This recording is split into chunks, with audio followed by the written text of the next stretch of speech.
हमारे हृदय में एक वर्षों से भावना थी कि एक बाड़मेर क्षेत्र में एक अनूठा कार्य हो और इस पूरे क्षेत्र में परमात्मा महावीर का जो संदेश है उसको कैसे प्रसारित करें ताकि सब लोग आएं और परमात्मा के दर्शन करें। और जब परमात्मा के दर्शन करेंगे तो परमात्मा के वचनों का स्मरण करेंगे, वचनों का वे वांछन करेंगे।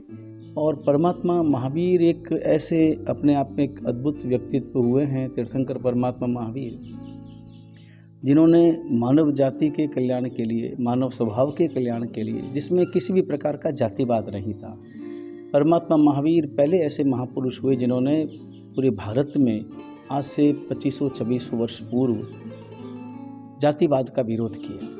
और उन्होंने कहा कि चाहे जाति आपकी ब्राह्मण है, क्षत्रिय है, वैश्य है या शूद्र है, कर्म से ब्राह्मण है, कर्म से क्षत्रिय है, कर्म से वैश्य है और कर्म से शूद्र है, और संपूर्ण मानव जाति एक समान है।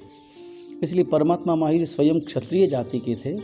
उनके प्रथम शिष्य जो थे वो ब्राह्मण जाति के थे और उनके शिष्यों में वैश्य जाति के और शूद्र जाति के सभी थे। और सभी एक स्थान पर बैठकर, एक साथ बैठकर उनकी साधना, उनकी आराधना, उनकी गोचरी, उनका खाना पीना, सब कुछ एक साथ, किसी भी प्रकार का भेद नहीं था। और यही संदेश परमात्मा महावीर पूरे विश्व को देना चाहते हैं कि संपूर्ण मानव जाति एक है और हमें एक दूसरे का सहयोग करके हमें जीना है। परमात्मा महावीर का एक संदेश है, परस्परोपग्रहो जीवानाम, यानी हर प्राणी एक दूसरे के सहयोग से जीता है।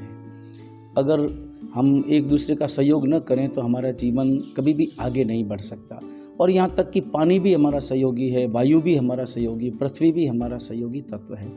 तो इसलिए ये विचार आया कि परमात्मा महावीर के इन अमर संदेशों को पूरे विश्व में फैलाने के लिए ये कुशल वाटिका बनी। तो कुशल वाटिका में अपने आप में एक अद्भुत, मूलतः ये धार्मिक स्थान भी है और ये शैक्षणिक स्थान भी है, एक सामाजिक संस्थान भी है।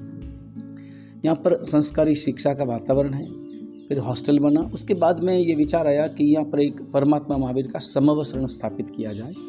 तो जिस समय परमात्मा महावीर हुए तो वे परमात्मा महावीर ऐसे ही एक समवसरण में विराजमान होते थे और ऊपर विराजमान होकर समवसरण के ऊपर देशना फरमाते थे। तो उसी प्रतिकृति के रूप में यहाँ पर विराजमान करने का ये विचार हुआ। और दुनिया की सबसे ऊंची बैठी प्रतिमा, खड़ी प्रतिमाएं तो और भी बहुत ऊंची ऊंची है, लेकिन अपने आप में एक अद्भुत प्रतिमा जी अभी स्थापित होने जा रही है और वो 55 फुट की जो कंप्लीट मेटल में बनेगी, जो पीतल में बनेगी, पंचधातु में बनेगी, वो प्रतिमा यहाँ पर विराजमान होगी।